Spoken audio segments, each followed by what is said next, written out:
ഹരേ കൃഷ്ണ. ഹനുമാൻ ലങ്കാലക്ഷ്മിയുമായിട്ട് ഏറ്റുമുട്ടുന്ന കഥാഭാഗമാണ് ഞാനിവിടെ പറയുന്നത്.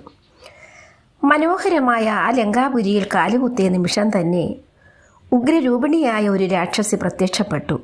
അവൾ ഉഗ്രമായ ഗർജനം പുറപ്പെടുവിച്ചുകൊണ്ട് ചോദിച്ചു, "നീ ആരാണ്?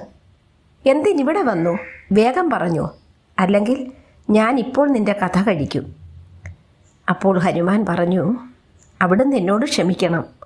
ഞാനൊരു കള്ളനല്ല. ഇവിടെ ഉള്ളതൊന്നും എടുക്കുവാൻ വേണ്ടി വന്നതുമല്ല. ഒരു കാര്യത്തിനായിട്ടാണ് ഞാനിവിടെ വന്നത്. അത് സാധിച്ചു കഴിഞ്ഞാൽ ഉടൻ തന്നെ ഞാൻ മടങ്ങിപ്പോയിക്കൊള്ളാം." അത് കേട്ട് രാക്ഷസി ഭയങ്കരമായി അട്ടഹസിച്ചു. അവളുടെ ആ പൊട്ടിച്ചിരി കേട്ട് രാക്കിളുകൾ പരിഭ്രാന്തരായി ചിറകടിച്ചു പറന്നുയർന്നു.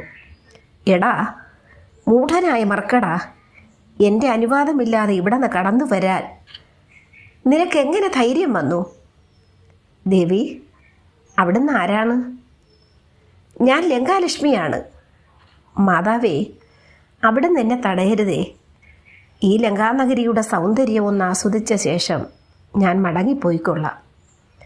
"എടാ വാനരാ, ഈ ലങ്കാനഗരിയിൽ അന്യർക്ക് പ്രവേശനമില്ല. ഇത് രാവണൻ്റെ കൽപ്പനയാണ്. അങ്ങനെ ആരെങ്കിലും അന്യായമായി അകത്തു പ്രവേശിച്ചാൽ തക്ഷണം അവനെ കൊന്നുകളയാനാണ് രാജകൽപ്പന." അത് കേട്ട് ഹനുമാൻ പരിഹസിച്ച് ചിരിച്ചു. അത് കണ്ട് ലങ്കാലക്ഷ്മിക്ക് കലിയിളകി. അവൾ ഗർജിച്ചു, "എടാ വാനരമേ, നമ്മെ പരിഹസിച്ച നിന്നെ ഞാൻ ജീവനോട് പുറത്തു വിടുകയില്ല." "മാതാവേ, വന്ന കാര്യം നിറവേറാതെ മടങ്ങിപ്പോകുന്ന സ്വഭാവം ഈ ഹനുമാനില്ല. മരണത്തെ ഇവന് ഭയവുമില്ല.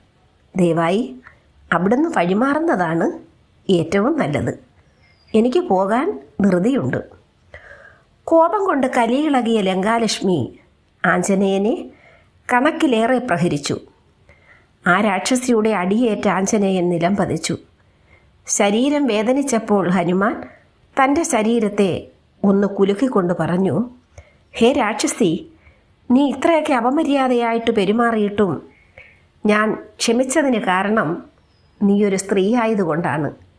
എൻ്റെ ഉപദേശങ്ങൾ കേൾക്കാൻ തയ്യാറാകാത്തത് പോകട്ടെ, നീ എന്നെ പ്രഹരിക്കുകയും കൂടി ചെയ്തു. നിനക്ക് തക്ക ശിക്ഷ നൽകാതിരുന്നാൽ എൻ്റെ സ്വാമി പോലും എന്നോട് പൊറുക്കില്ല." എന്ന് പറഞ്ഞുകൊണ്ട് ആഞ്ജനേയൻ ലങ്കാലക്ഷ്മിയുടെ മാറിനെ ലക്ഷ്യമാക്കി ഇടിച്ചു. ശരീരവും മനസ്സും തളർന്ന ലങ്കാലക്ഷ്മി മല കണക്കെ നിലത്ത് തകർന്നു വീണു. ശ്വാസതടസ്സം നേരിട്ട